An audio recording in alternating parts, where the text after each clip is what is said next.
a takaice dai Tinubu ya min waya kashe gari da daddare ya min waya ya ce gashi yana Ingila ya ji an ce na ciki karban appointment ɗinsa. Na ce saboda baka faɗa min abin da za ka yi wa Arewa ba. Sai ya ce min yana Ingila ya siyo min tiket in zo. Na ce masa a'a ina da kuɗin tiket ina, na ɗauki jirgi na biya kuɗin tiket ina kashe gari na je na same shi a Ingila, amma sun kama min hotel wannan magana ta gaskiya. To shikenan da na je na zauna da shi na isa Ingila kashe gari da safe, na je na zauna da shi abinda na fara tambayarsa da ya fara roƙona dan Allah dan Annabi, in the name of Allah, haka ya dinga ce min in the name of Allah please Hajiya, in the name of Allah, wai in yi haƙuri dan Allah. Ni kuma bana so in izgili in karɓi appointment ɗinsa. Sai na ce ni ban damu ba, ka daina haɗa ni da Allah, amma me za ka yi mana a Arewa? Ya kalle na tsabar ido na ya ce babu abin da zan muku.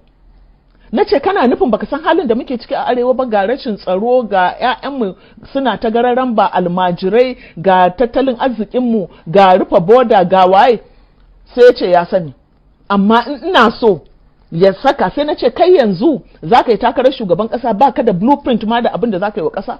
Sai ya ce min ba shi da shi, abin da isa zai da yi manifesto, amma abin da isa shi ba zai yi blueprint ba. Harkar tsaro wane ne, aikin ga sai a kashe ni. Haka ya ce min. Na ce wa zai kashe ka? Aikin ga cewar in na ce zan gyara soja, zan gyara 'yan sanda, ai sai su kashe ni ma kafin lokacin. Saboda haka ni in ba na ci zaɓe ba zan yi wani tsari ma ƙasa ba. Haka ya ce min. Ba ma zai yi wa ƙasar tsari ba, sai ya ci zaɓe. Irin na Buhari kenan. To haka ake zargi. Shikenan hakan ne mana, shi sa ai aka tashi ba komai, aka dinka neman mulkin ba a san abin da za a yi da mulkin ba. Har yanzu an gama mulkin ba a yi wa kowa komai ba, sai Yarabawa da ike sun tafi wa da Buhari tsari. Aikin kaga mulkin Buhari mulkin Yarabawa ne. In ka duba budget ɗinsa zaka gane su ya fi kyautatawa. Anyway, bacin wannan zaman ya ci gaba da roƙona. Sai na ce masa to shikenan, sai muka yarjejeniya da shi akan cewa za mu kawo masa tsarin bukatun Arewa.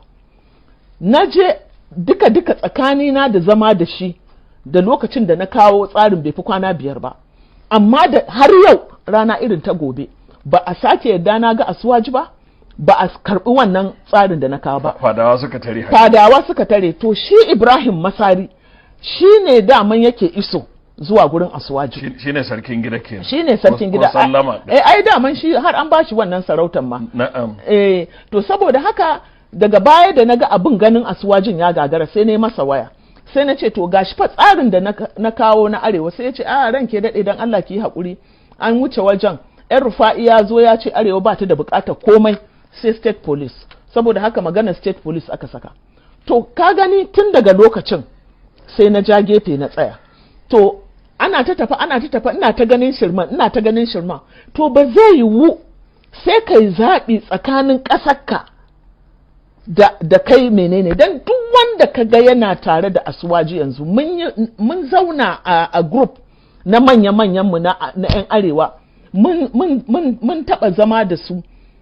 Akwai section ɗin 'yan siyasar Arewa, akwai kuma section ɗin wato 'yan siyasar Arewa su ne suka ƙi mu zauna mu fito da matsaya. Ba wanda ban je na samu ba a cikinsu, waɗanda suke cikin APC, waɗanda na san suna da ƙima a idan mutane, babu wanda ban zauna da shi ba. Sai da na yi wata 3 ina bin ɗaya bayan ɗaya da ku zo gafi abin da Asuwaji ya ce, gafi abin da ya ce ba shi da komai da a Arewa, ku zo mu zauna mu ba shi bukatun Arewa. Suka ki, wata na 3 ina bin su.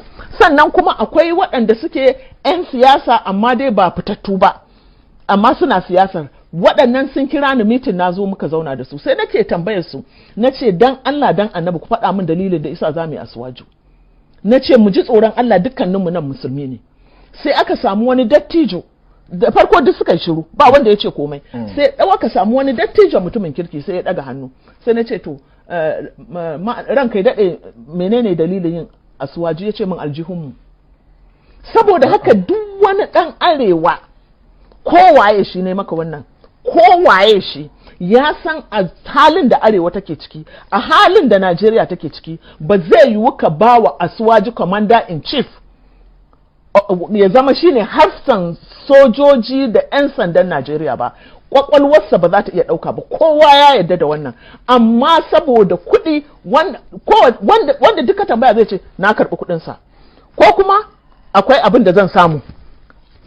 tun daga ma kan ɗauko shi a matsayin ɗan takarar ya aka ɗauko shi gwamnonin arewa waɗanda su suka fi kowa katsar arewa waɗanda ba su da kowa a zuciyarsu ba arewa ba jihohinsu duk sun sai kawunansu sai kansu sai ƴaƴansu shi isa zaka ga cewar kusan dukkaninsu in ba sa takara to ƴaƴansu suna takara.